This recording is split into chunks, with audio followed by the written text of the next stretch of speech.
Good evening. Welcome to Scotland at 7. It's the 4th of January. Joining us in the studio this evening is Professor Linda Bauld of the, I beg your pardon, Linda Bauld of the Public Health, Professor of Public Health, I beg your pardon, at Edinburgh University. Welcome to the programme, Linda. Sorry about that. Mm-hmm. So now, nice to join you, and don't worry, it's fine. Okay. And also joining us this evening, a regular contributor, Sam Paton. Hi, Sam. Hi, Gordon. How are you? I'm fine. I'm going to press on straight away with tonight's coronavirus before we come to the main items of the news. During the New Year period, the Scottish Daily Updates will be published to provide the latest data on the number of new COVID cases. Over the holiday weekends of the 1st to the 4th of January, there'll be no updates into the remaining statistics, and these will be updated on Tuesday, the 5th of January. As of 2 o'clock today, a total of 1,372,469 people in Scotland have now been tested through NHS Scotland labs and UK Government regional testing centres. Of these, 1.2 million, 1,245,016 were confirmed negative, 127,453 were positive. There are now 1,905 new confirmed cases of COVID-19. There don't seem to have been any reported deaths of people who have tested positive today. And of course, this is, we don't actually get these figures now until tomorrow. Of course, this is an underestimate of the number of cases because not everyone with the virus displays the symptoms, and not all those with symptoms will be tested. Of the people who have tested positive, we are still waiting to hear how many are in hospital as of last night and who were in intensive care. We should know that tomorrow. As of the 31st of December, the number of patients in Scotland who have died from complications caused by coronavirus COVID-19 infections stood at 4,578. This number only includes those who have died in hospital having received a positive test for the virus. The latest UK daily figures published today show that 75,431 patients who tested positive for COVID-19 have sadly died from their illness, an increase of 407 since yesterday. This refers to deaths in all settings and not just to hospitals. And that doesn't include Scotland. If you'd like to join the conversation here this evening, you can do so, of course, on Twitter by following us at Broadcast Scot and using the hashtag Scotland@7. Now to tonight's main news stories. The First Minister has announced further COVID restrictions. Mainland Scotland is to go into lockdown from midnight tonight with a new legal requirement forbidding anyone from leaving their home except for essential purposes. Amongst the limited reasonable excuses to leave your home are provisions for caring, outdoor exercise or to go to work, but only if that work cannot be done from home. In a statement to Parliament, the First Minister said a steep increase in coronavirus COVID-19 infections and the intensity of pressure on the NHS have created a race between the virus and the vaccines now coming online. As a result, she said it was now imperative that everyone should comply with the message "stay at home" for the duration of January. The First Minister said, "We are now seeing a steeply rising trend of infections. Indeed, it's no exaggeration to say that I'm more concerned about the situation we face now than I have been at any time since March last year. As a government, our clear duty right now is to act quickly and decisively to safeguard health, save lives, and to protect the NHS. In short, we must return for a period to a situation much closer to the lockdown of last March. The new measures will make it a legal requirement to stay at home unless there is a reasonable excuse for leaving, such as essential shopping, education, childcare, or to support the vulnerable. And everyone must now work from home where they can. The other key changes include a change from the 6 out of 2 rule to a 2 out of 2 rule. From tomorrow, a maximum of 2 people from up to 2 households will be able to meet outdoors. Children aged 11 and under will not be counted in that limit. For everyone else, including 12 to 17-year-olds, outdoor exercise or recreation should only take place in a way which is consistent with the 2 out of 2 rule. Under 12s will not count towards the 2 out of 2 rule and will continue to be able to participate in organised activities outdoors. All schools will continue to use remote learning until the end of January, except in the case of vulnerable children and those of key workers. Stronger guidance on working from home is reflected in new guidance for people who are shielding. Those who are shielding and cannot work from home are now advised not to go to work. The Chief Medical Officer is writing to everyone who falls into this category. The First Minister also told Parliament that from Friday the 8th of January, a number of other measures will be taken, including closing places of worship. Since stay-at-home rules do not apply to leaving the home to attend a place of worship for a service or private prayer, these will be closed for all purposes other than broadcasting a service or conducting a funeral, marriage or civil partnership ceremony. Reducing the numbers allowed at a wedding ceremony or civil partnership registration to the legal minimum, i.e. 5, plus the possibility of an interpreter. Also prohibiting wakes and post-funeral gatherings so that only funerals and any associated ceremonies such as stone placings, ash scatterings, etc. can take place. Closing some additional premises, service providers and retailers, and this would include showroom elements of larger retailers and ski centres. And ending the 1 metre physical distancing exemption for workplace canteens. The restrictions are expected to be in place for at least 4 weeks, but will be kept under review. Now, let me come to you first of all, Professor. The need for these new measures, what is it? Why is it so important now for us to go almost back into lockdown? Well, there's two elements here, Gordon. We've not seen the progress we would have wished normally from the restrictions we had, for example, in November. It's the winter time. We've obviously had the Christmas mixing that was allowed, and things have been going in the wrong direction. But what has really caused this sudden change and these very restrictive measures is the new variant. So B117, it's pretty clear from all the data I've seen in discussions with colleagues that it is more transmissible. NERVTAG, the committee that advises the UK government on new and emerging viral threats, has been very clear about that. There's other similar variants, one in South Africa that's causing huge concern as well. And the reason this has occurred is that when you don't eliminate a virus from within your borders, as some countries have done with SARS-CoV-2, you give it an opportunity to change because viruses mutate. That's what they do. So I think the key reason why these measures are needed now is because of this big increase we've seen over the last few days, due, I think, to mixing and the variant, but also is preventative in the Scottish context, in that we're not quite at the crisis point that we're seeing in a number of parts of England and Wales and to some extent in Northern Ireland. So by taking action now, hopefully we will prevent poor outcomes and more preventable deaths in the weeks ahead. Professor, can you explain to us how and when this new variant was discovered? How was it discovered and where did it arise? So the UK has the biggest genomics consortium that looks at sequencing this virus and others, and they began to see some strange patterns in the southeast of England. The variant was identified in September. It wasn't really clear then how it was going to behave. And then we know from what happened in the November restrictions in the south of England, where, for example, Kent, most things were closed, schools and some sectors were still open and cases were still rising. So by scrutinizing this variant more closely, they determined that it was of real concern. And what is interesting about it is the number of changes to the makeup of the virus that have occurred, at least more than a dozen that are of concern, and what is done to the spike protein, which is how the virus enters our cells. So that's how it came about, is through genomics research. And of course, now what you're seeing is it's being picked up in other countries, often because somebody from the UK has traveled to those countries. So that's what we know about it so far. And how is it affecting Scotland at the moment, Professor? We know that the government's taking these steps to try and prevent it from taking hold here. But there must have been some cases crossing the border coming into Scotland for them to take this action. What do we know about its prevalence in Scotland at the moment? So it's here, it's in the country, and it's going to become more common. So in terms of the data we've seen so far, the sequencing that is done of positive tests that are taken is not on all of them. Not all of them are sequenced, and that takes some time.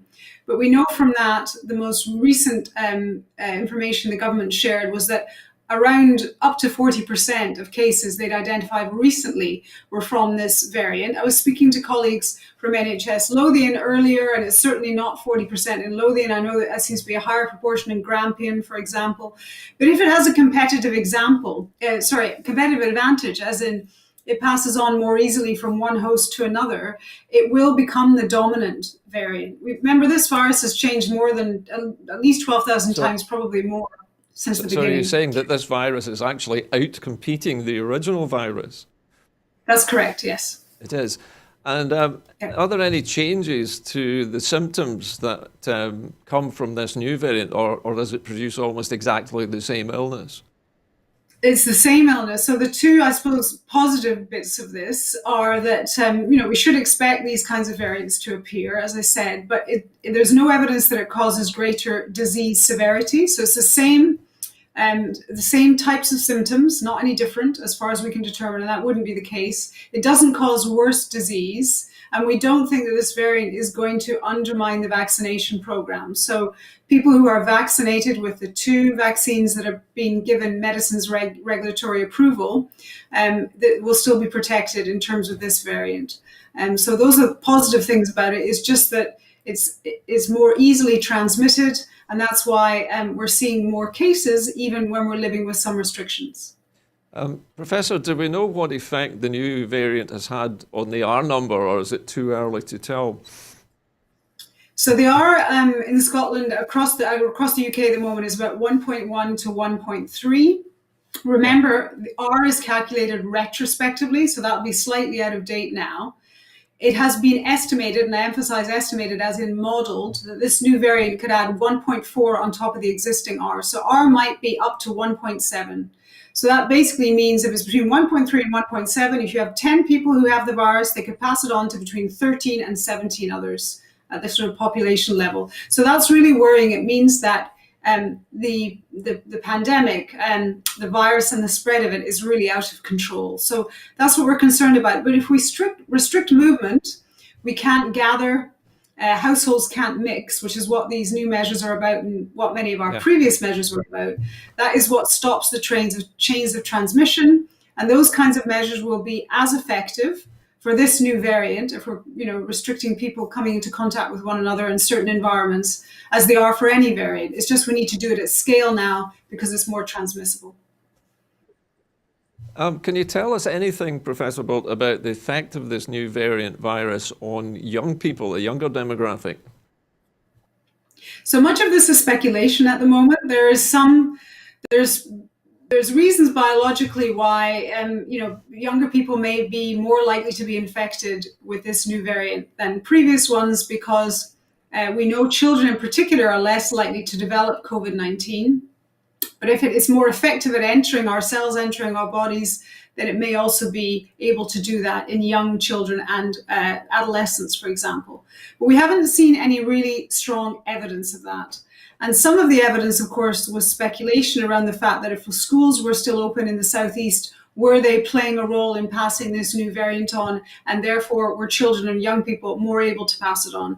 I've not seen any real evidence to date to suggest that is the case. I think that it's just because it's more transmissible, that at the population level, children and young people who come into contact with it, there may be more of it. There will be more of them that developed COVID-19 because they've come into contact with this variant. But I really don't think we should be saying at any point, and I heard the First Minister earlier being quite clear about this, that young children and young people are more likely to pass this on than adults, for example, because I've not seen any data yet to support that. So what you're saying is that it's possible that children could be asymptomatic and pass this disease on without anybody realizing it? Well, that's been the case throughout this pandemic. So children are not immune from picking up SARS-CoV-2, the virus, or from passing it on. That definitely occurs. They are less likely to become unwell. That's the case with previous variants and with this variant. But I think what it means overall is because at the community level, we have higher levels of transmission, it's speeding up transmission. It means that even in environments where children and young people are mixing, we need to be particularly careful. And that's why, given where we are with infection rates at the moment, the government's taken the difficult decision to not have schools returning to face-to-face learning, at least for the next few weeks, until we make some progress in getting these numbers down. Okay, thank you, Professor Bauld. I'm going to move on now to the question of vaccination and the timetable and the efficacy of the vaccines. 100,000 people have been vaccinated using the Pfizer vaccine in Scotland so far. AstraZeneca vaccine will also be available from today. A plan to vaccinate over 50s and vulnerable under 50s by May, 2 million people in Scotland, and also a single dose first and then a second dose after the initial 2 million rollout. Professor Bauld, can I just ask you a little bit about the different vaccines? Because we hear a lot about AstraZeneca and, of course, the new vaccine from Oxford. Can you tell us a little bit about the differences between these vaccines? Sure. Well, they're developed using different technologies. So the Pfizer-BioNTech is an mRNA vaccine. So that's been manufactured using different techniques and using nanoparticles in terms of how the vaccine provides protection, immunity. The Oxford AstraZeneca vaccine is different. It's an adenovirus vaccine that comes from a chimpanzee. So basically what happens in practice is that it's a chimpanzee virus, which is used to carry genetic material which will allow the body to respond to trigger our immune response to SARS-CoV-2. So we can't become unwell with this chimpanzee virus. It's just a vector or a way to get the vaccine into our system. So they use two different technologies. That's the first thing to say. The second thing to say is their properties are different, and that's why you've heard that the Pfizer-BioNTech needs to be stored at very cold temperatures, minus 70 Celsius, versus the AstraZeneca Oxford vaccine, which can be stored at refrigerator temperature, including for up to 6 months. So they are both highly effective vaccines. They've been tested in trials with tens of thousands of people from different countries, and they've now both been approved for use in the UK, and also other countries' medicines regulators have approved either one or both of them. So that is very important. People should feel reassured that if they get one vaccine or the other, it doesn't matter, they're both highly effective. The main advantage of the Oxford AstraZeneca, though, is the temperature storage point that I made, which means it'll be easier to get it into care homes and to our remote and rural communities. It's also cheaper, actually, to manufacture and deliver. And the manufacturers being very careful to keep that cost low. And then the final point is that the UK government has reserved many more doses, around 100 million doses of the Oxford AstraZeneca vaccine compared to about 40 million for Pfizer-BioNTech. So that means there will, if supply goes to plan, I emphasize, there will be more of this vaccine available to people in Scotland. And as you know, there's already around, I think, 900,000 people in the UK who've received it, and we're going to have about 44,000 doses of the Oxford AstraZeneca vaccine available shortly this week in Scotland. So it gives us a real opportunity to be vaccinating more people in the weeks to come. Oh, thank you, Professor Bauld. One of the other questions which I believe is being debated at the moment is the gap between the first vaccination and the second one. What are the plans in Scotland for the spacing of the vaccines as you understand it at the moment? So this is a UK-wide decision. When the MHRA, the Joint Committee on Vaccination and Immunisation, and the Committee on Human Medicines provided their briefing on the approval of the Oxford AstraZeneca vaccine, they explained that they looked again at the data from the trials from both vaccines and had come to the conclusion that it would be appropriate, instead of them being administered around 21 days apart, 2 doses, to say that instead there could be a longer gap between the first and the second dose for both vaccines. And that longer gap is around 12 weeks.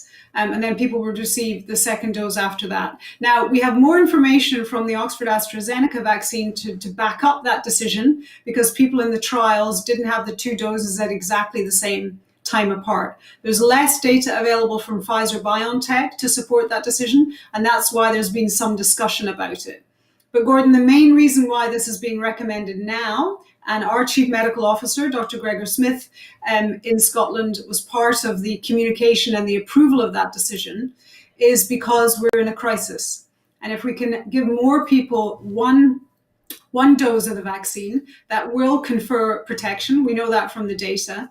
And that means we can then make it available to more people, and then people can receive their second dose a bit later. So the scientific community has been discussing this at length, but it seems like a very practical decision at the current time. So as far as you know, at least the research, at least from one of the vaccine manufacturers, points to this time scale being acceptable. I can understand the logic of it. You want to protect as many people as possible as quickly as possible, and then come back to them later. I guess that's the way this works. Is it get as many vaccinated with the first dose as possible before moving to the second dose? That's correct. And in terms of the data that we have, particularly for the Oxford AstraZeneca, it looks like there's a protection of around 73% protection around 22 days after the first dose. And that will be maintained until at least 3 months. And then we're not sure exactly what would happen after that, which is why it's important for people to get the second dose after that period. So the other kind of challenging things about this are there are obviously older people in Scotland who'd received the Pfizer-BioNTech and were expecting their second dose within 21 days, 3 weeks or so, and now are not getting it. So I can absolutely understand the real concerns people have about that. But I think we have to look at it from the population perspective, which is it's not risky for that second dose to be delayed, and people will get it. But in the meantime, others will have the opportunity to be vaccinated as well. Okay. I have one last query about this, and it was to do with how the vaccine will be administered, who will be doing it. And I've heard unofficially that eventually it will be rolled out to health centres and GP practices in the same way that the flu vaccine is administered. Is that true? So we will be delivering this vaccine in multiple venues eventually. The priority at the moment has been to start with hospitals, particularly when you have a new vaccine this week, like Oxford AstraZeneca. You want to observe that and make sure it goes well. Then obviously into care homes. So there is a JCVI, this Joint Committee on Vaccination and Immunizations priority list. And it's very clear that it goes from care homes, residents, healthcare staff, over 80s, and then down to the 50s. So I think that we will see it delivered through general practices, absolutely. We'll also see it probably available in some pharmacies. And we may also have mass vaccination points like we have this year with the influenza vaccine. For example, here in Edinburgh, you could go to Princes Street Gardens to a vaccination centre and be vaccinated there. So people should expect lots of different places to be vaccinated, but all, of course, by clinically qualified staff who've been appropriately trained. Okay, well, listen, thank you very much, Linda Bauld, for giving us your valuable time. I understand how busy you are today. So for all of us in the programme, thank you very much for being with us this evening and helping us to understand the new restrictions and the need for them. So thanks very much indeed. Okay, we're going to move on now to more news stories. And more Scots than ever are earning the living wage than in the rest of the UK. More employees in Scotland are earning the real living wage of £9.50 an hour or higher than other parts of the United Kingdom. The new figures, independently verified by the Scottish Parliament Information Centre, show that 15.2% of Scottish workers earn less than the real living wage, whereas in England the figure stands at 20.4% and 22.4% in Wales. The numbers also show a decrease in the number of people earning below the real living wage compared to 2019. Last year, 398,000 people in Scotland were earning less than £9.50 an hour. In 2020, it was down to 350,000. On the other hand, England has shown an increase in the number of people earning less than the real living wage between 2019 and 2020, from 19.9% to 20.4%. The SNP government has continued to encourage employers across Scotland to pay the real living wage, not only create a fairer and more prosperous society, but also making the business case that paying the real living wage creates a more productive workforce and a more attractive proposition for job seekers. The real living wage is an independently calculated rate based on the cost of living and is paid voluntarily by employers. The rate is currently £9.50 and is calculated each year in November by the Resolution Foundation on an analysis of the wage that employees need to earn in order to afford a basket of goods required for a decent standard of living. This basket of goods includes housing, childcare, transport and heating costs. Well, Sam, let's come to you. You've waited a long time, Sam. I'm sorry. Thanks for hanging on in the wings there. I was really interested listening to Professor Bauld because she made it sound very easy to understand. And yes. Yeah, very interesting. I was just every now and again, I've got an 8-year-old who's been dancing for joy up the stairs ever since he heard about the Nicola's restrictions No more regarding school. schools.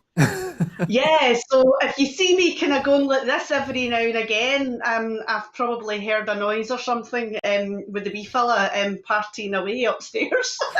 So I apologise. Well, listen, the perils of live television appearances, Sam. So Oh, what do you it make is, of so this? it is. Scotland seems to be doing better in terms of our employers giving the real living wage. Is that a surprise to you? Yes, especially with the current climate regarding COVID, because so many people are losing their jobs at the moment, or On are just furlough. uncertain. Yeah, they're just uncertain times. So yeah, I mean, on the outset, that sounds really, really good and fantastic. But unfortunately, there's so many people who are not earning the living wage, and we Yeah. shouldn't forget those people. And especially at the moment, I mean, when you look at the temperature outside, it is officially Baltic. Yes, Never indeed. mind the fact, we're dealing with COVID and things like that. So, people are really still really struggling in real Yeah. time and real terms, which is a shame. So, yeah, on the outset, it sounds really positive, but we shouldn't stop So, campaigning for more yeah. people to get a decent living wage. It's interesting, Sam, don't you think, that employers in Scotland seem more keen to give this living wage than in other parts of the United Kingdom? I wonder what's behind that. Have you any thoughts on that? There could be a few reasons. One's that we value our employees more, or one of the other reasons that us is the fact that we have got we're more gobbier, and that we like to kind of open our mouths and say excuse me, but I know I'm worth more than what you're paying me. And trade unions, there's a lot of different reasons. Yeah. And but I like to think is we just generally know our worth in society, and we generally kind of refuse to bow down Do you to think maybe be there's trodden on. do you think maybe there's a new type of management in Scottish business that's beginning to spread throughout industry, that this idea of paying people better actually makes them work better, it makes them happier? I think there is certainly a generation of management where, I mean, now you've got to forgive me here, Gordon, because I run my own business, so I've not Yeah. been. I mean, I've got a wee part-time job that I do to subsidise my income at the moment because of COVID. But apart from that, I've been out of that kind of style of working for a long, long time. Yeah. Having a boss and things like that. But I do know before I had went self-employed, I worked with a really good charity who very much valued their employees, and that's my last proper experience. Don't get me wrong, the wee company I work for, it's just a wee local company, are very good at looking after their staff and very good at listening. So there seems to so I would like to think that there is a kind of a change that, but you still hear of people complaining about their bosses and how head office treats, where it's basically you're just a number, you're treated with contempt, really. So, but I think with smaller businesses, you're more likely to be. It's more hands-on. You're more involved. People, your boss is more likely to know your name, isn't he? Yeah, the boss is more likely to know your name, more likely to know your family, more likely to, be more on that friend level, or more in that human level with their staff. More like an extended family. Yeah. Okay, well, listen, thank you for that, Sam. We're going to move on now to Julian Assange. And Mr. Assange's extradition has been rejected. Julian Assange cannot be extradited to the US to face charges of espionage and of hacking government computers, a British judge has decided. Lawyers for the US authorities are expected to appeal against the ruling, which rejected arguments that the WikiLeaks co-founder could not get a fair trial in the United States, but blocked extradition on the basis that procedures in prisons in America would not prevent him from potentially taking his own life. Wearing a mask and a navy suit, the 49-year-old listened from the dock at the Central Criminal Court of England and Wales as the district judge, Vanessa Barretza, initially knocked down arguments by his lawyers one after another and accepted the US authorities' assertion that his alleged activities fell outside the realm of journalism. But turning to evidence by medical experts about Assange's precarious mental health, she said, "The overall impression is of a depressed and sometimes despairing man who is genuinely fearful about his future. I find that the mental condition of Mr. Assange is such that it would be oppressive to extradite him to the United States of America," she concluded. Assange had been taken back to Belmarsh prison before an application on Wednesday for his release on bail, which will refer to conditions at the high security prison in South London against the backdrop of the worsening COVID-19 pandemic. The appeal will take place at Westminster Magistrates Court, which has been essentially sitting at the Old Bailey for the extradition hearing, although legal experts say that they would be surprised if bail is granted. The case against the 49-year-old relates to WikiLeaks' publication of hundreds of thousands of leaked documents about Afghanistan and Iraq wars, as well as diplomatic cables in 2010 and 2011. In her ruling, which triggered elation amongst Assange's supporters that he was not being extradited, but dismay that it was solely based on health grounds, the judge said that she had no reason to doubt that the usual constitutional and procedural protections would be applied to a trial that he might face in the United States. Sending Assange across the Atlantic would not breach a bar on extradition for political offences, she said. She had no reason to doubt that the usual constitutional and procedural protections would be applied to a trial that he might face in the United States. Sam, this is a kind of a win-lose situation for Mr. Assange, isn't it? And on the face of it, he has been given a kind of stay of execution here, hasn't he? He's been granted leave to stay in the UK for the moment, but not because the judge thinks that he shouldn't face trial. I know, it's just absolute, basically based on his mental health grounds, as I'm led to believe. And at the end of the day, his mental health has suffered because of all this, you know, and the conditions and everything that he's been through.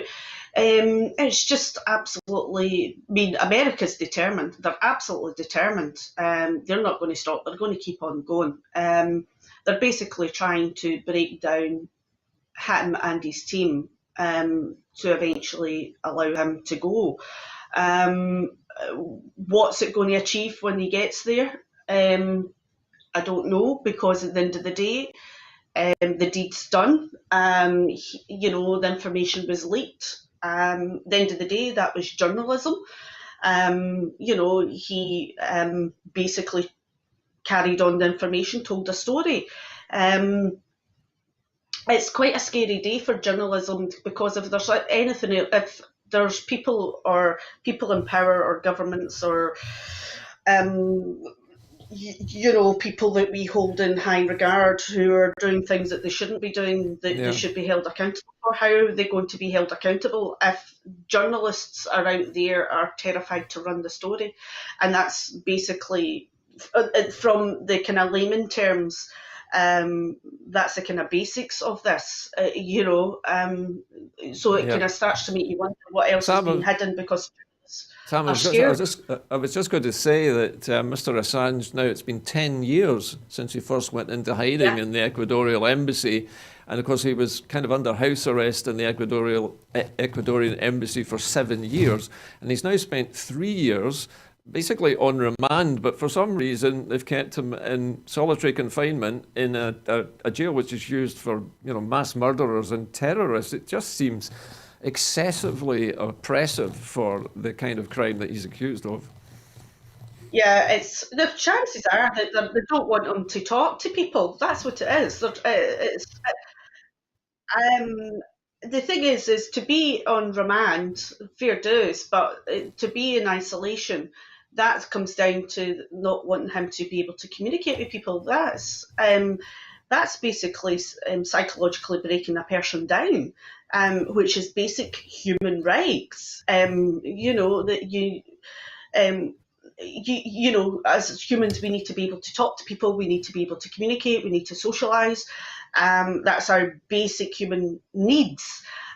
So to be doing that to somebody, it needs to be called into question why they're being allowed to do that, because it's not as if he is a danger in terms of he's not a psychopath, he's not a but at the end of the day, to be kept in isolation is terrible. He should be allowed to, at the end of the day, he's in Belmarsh, a high security prison. So, but to be kept in isolation is just shocking. It's absolutely shocking. And I'm not surprised that the man has got mental health issues. And the next question is, what kind of treatment is he getting for the mental health issues? Well, nobody seems to know that one, Sam. Anyway, Sam, listen, we need to move on, and we're going to move across the Atlantic now for our next story. Mr. Trump had a phone call to the Secretary of State for Georgia. Now, the US President, Donald Trump, pressured Georgia's top election official to find enough votes to overturn his defeat in the southern state, according to a recording of the hour-long call published by the US media on Sunday.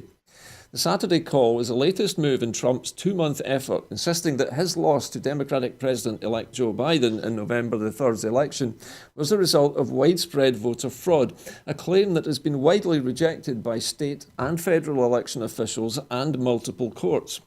Trump's call to Georgia Secretary of State Brad Raffensperger, a fellow Republican, came as some of Trump's allies in the US Congress planned to object to the formal certification of Biden's victory on Wednesday. The former vice president won by a margin of 306 to 232 in the state-by-state electoral college, and by more than 7 million votes overall. On the call, which is released by the Washington Post, Trump repeatedly pressures Raffensperger to declare that Trump has won more votes than Biden. All I want to do is this. I just want to find 11,780 votes, which is one more than we have, Trump says, according to the audio of the call. There's nothing wrong with saying, that you've recalculated. The state conducted 3 separate ballot counts, resulting in 2 official certifications of Biden's victory. The final results show that Biden won 11,779 more votes than Donald Trump out of nearly 5 million cast. Raffensperger and his office's general counsel reject Trump's assertions and tell the president that he is relying on debunked conspiracy theories spread on social media about what was a fair and accurate election. Mr. President, the challenge that you have is that the data you have is wrong, Raffensperger says. Sam, this is another fascinating, if not kind of cringe-worthy conclusion to Donald Trump's term in office. He's still trying to persuade election officials to give him the votes he needs to try and claw something back. What is going on with Mr. Trump? Is this just sour grapes? Can he just not accept defeat? Oh, our old pal Trump. Crikey, here we go, 2021, and we're still talking about him. I wonder if we'll be still talking about him this time next year, Gordon.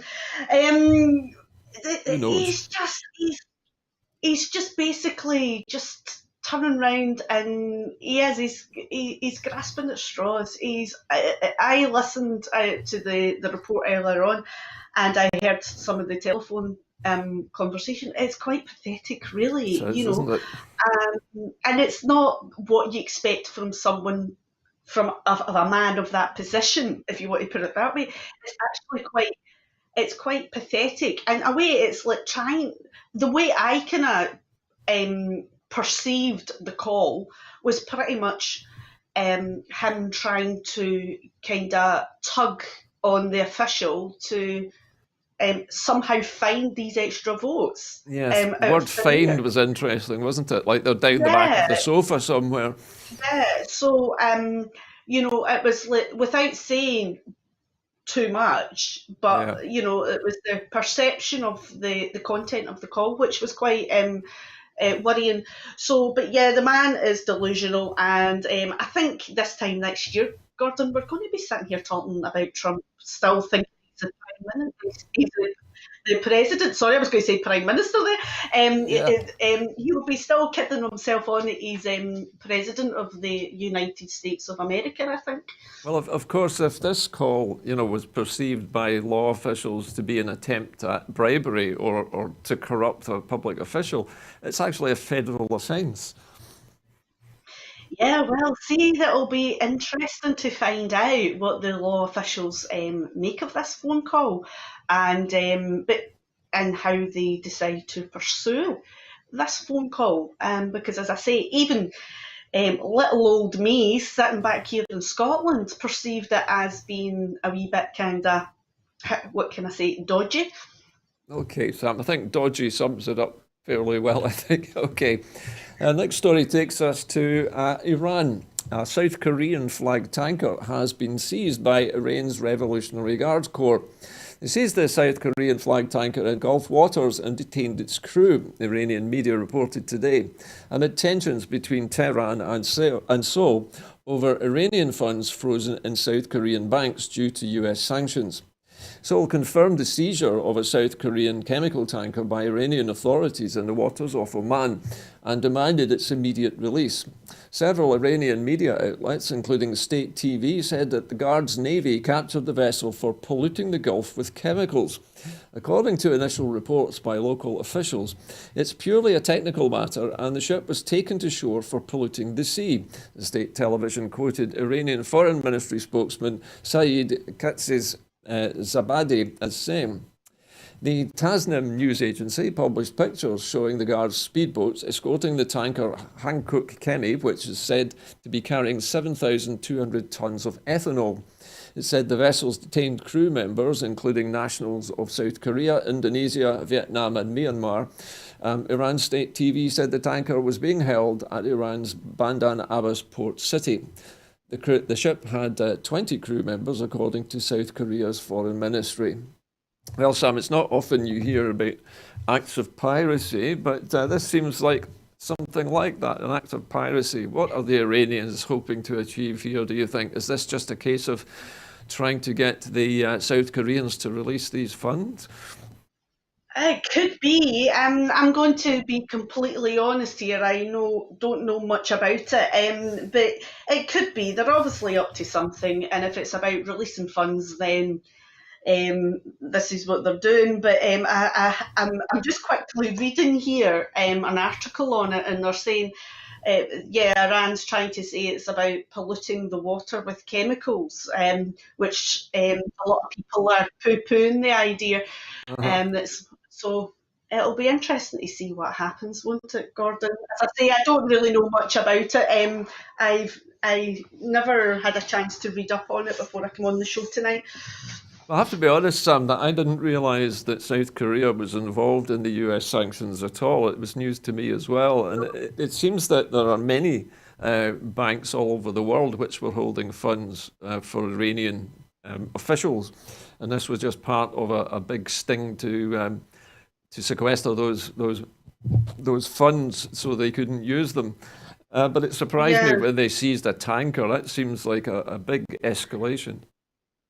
Yeah, well, this is what I'm saying, Gordon. I'm just reading here one of the articles online, and they're saying that Iran has a history of seizing ships. They do, yeah. The national flag carrier has related dispute with Tehran. And his views that South Korea has for months refused to release billions of dollars of Iranian oil export revenue, which it says it needs to purchase anti-coronavirus medicines and possible vaccines. They do need to see, and it's quite funny. It's one of these wee stories that unless you are pretty much quite, you've got an attachment to the Middle East and Iran and South Korea, and that you wouldn't really kind of pay attention to. But yes, I'll need to read up on it because it's actually quite. I'm kind of reading here, and I'm kind of reading it, and I'm going, oh, this sounds actually quite interesting. But it's the fact that they're saying, is it really for humanitarian purposes, or is it not? Is there something else going on? Are they wanting the money for other reasons? So, yes, I need to read into it more. All right, so let's leave that there just now. Okay, now we're moving on now, and it is the 18th birthday of Greta Thunberg. Sweden's Greta Thunberg, who pioneered the global climate change campaign as a 15-year-old, turned 18 yesterday and promised to celebrate by exposing dark secrets at her local pub. Thank you so much for all the well wishes on my 18th birthday, Thunberg said on Twitter. Tonight you will find me down the local pub, exposing all the dark secrets behind the climate and the school strike conspiracy, and my evil handlers who can no longer control me. I am free at last. Thunberg began the climate change campaign that swelled from a one-person school strike to a worldwide movement, drawing in millions of school children as well as adults. She criticised world leaders over climate change in a speech to the United Nations in 2019, and has clashed with the US President Donald Trump, and last month called for urgent action 5 years on from the Paris Accord. Now, I detect from Greta Thunberg's message on Twitter, Sam, a bit of sarcasm in her tone there. Many people saying that she was being controlled by dark forces who were manipulating her. Obviously, she is answering those charges straight away. What do you make of Greta Thunberg? A force for good? She is. I mean, put it this way, she brought the climate change message to the forefront of the world. What she done for any young person, absolutely courageous, to be doing that. And to start off, herself just doing this one wee protest and then to bring it in onto the world stage. Good on her. But yeah, it's been quite interesting following Greta's journey. The different stories and the conspiracy theories that, her handlers were evil and manipulating her. And I think as a young woman, she seems quite headstrong. And quite capable of identifying, people were trying to manipulate her, I think. I don't think she would take to manipulation very easily. And No. And the fact that she went up against Donald Trump just made my day. It was just absolutely, good on her. A young woman with courage and not frightened to stand up for herself and other people and the world. Good on her, and many happy returns. And Yeah. I'm looking forward to what she's going to do next. I am as well, Sam, because one of the things that struck me about Greta Thunberg was the fact that she's on the autistic spectrum. She has Asperger's syndrome. Yes. And I think in this particular instance, her Asperger's syndrome really worked its magic on people because she was so direct when she was dealing with politicians. As you say, she wasn't afraid to tell them the truth and to say what she thought of them. She wasn't as polite as some people might have been in these circumstances, but I think she had a bigger impact, don't you think? Oh, yeah, and that's what was needed. That really was needed. We needed somebody like Greta who wasn't afraid and who was very direct. Yeah. Didn't mince with her words, said it as it was with the politicians. And also as well, she came along at a time where people with Asperger's and people on the autistic spectrum were still and are still trying to find their place in the world to be accepted. And she has shown that, it doesn't matter what your abilities are.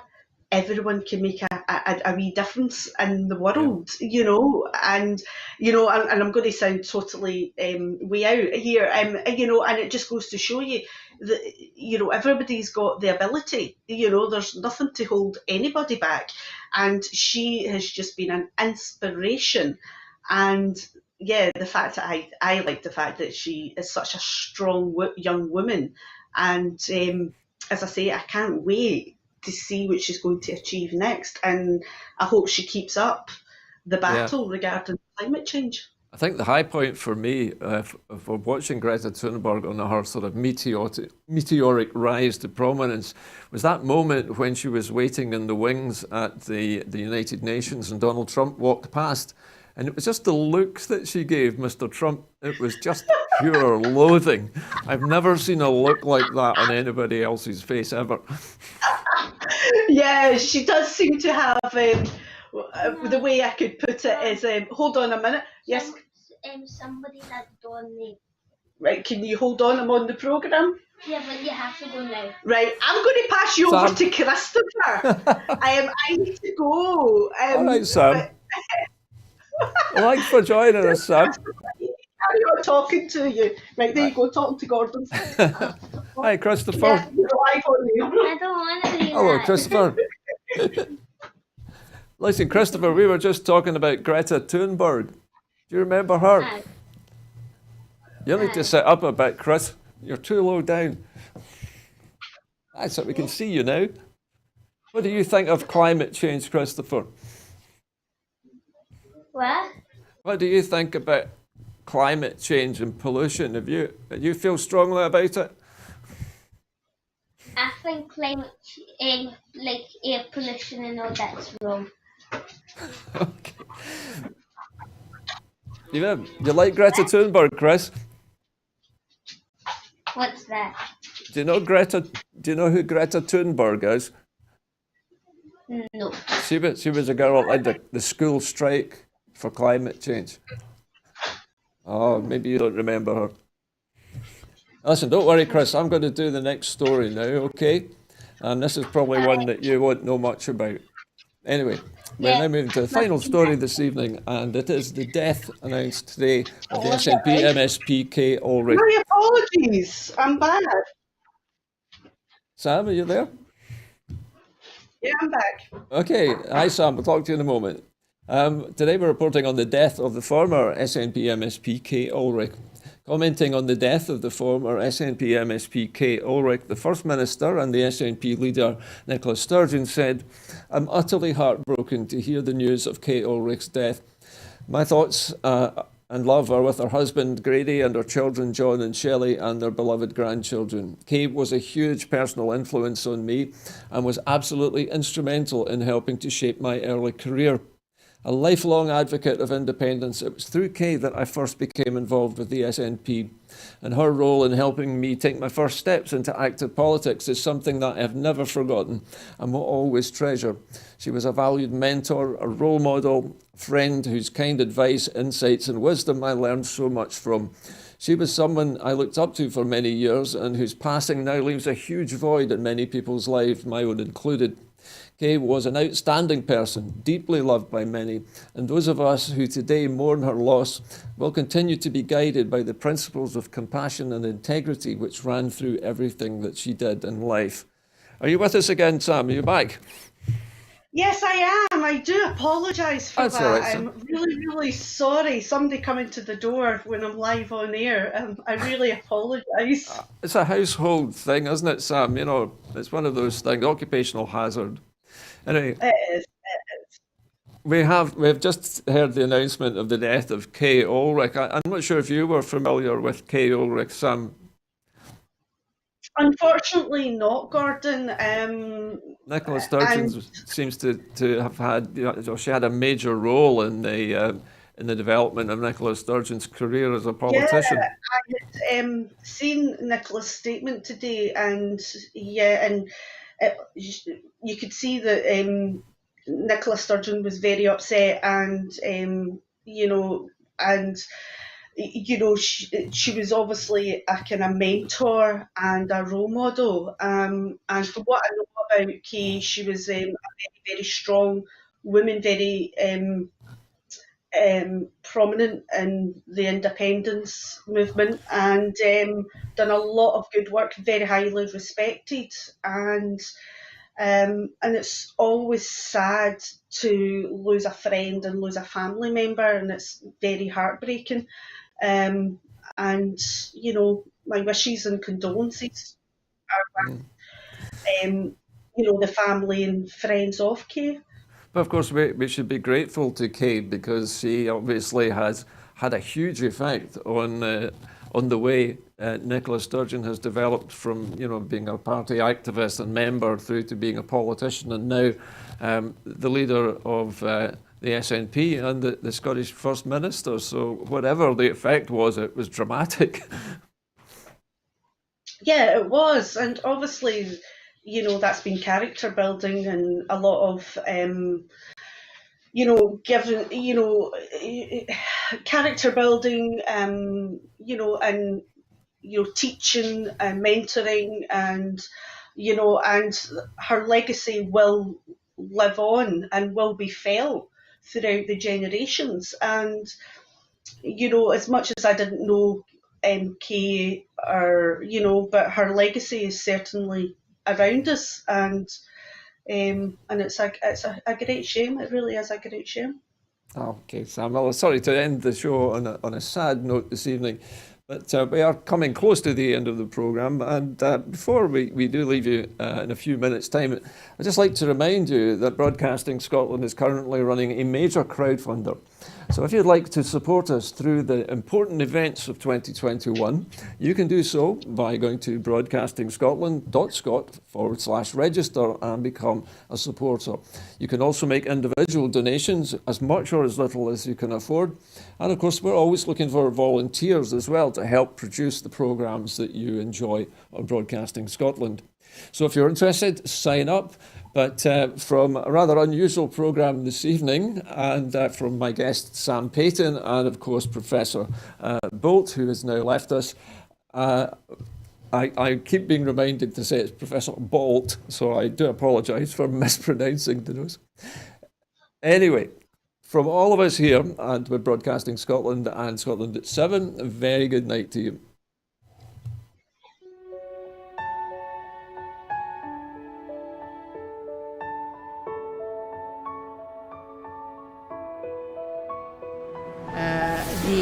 The Catalans, the Basques, the Galicians in the Basque.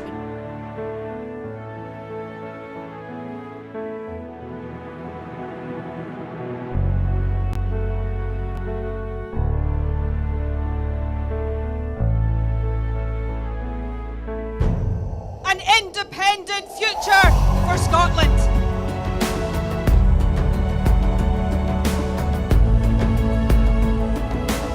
How quickly do you think a referendum can be arranged? Best practice demands that it should be 6 months.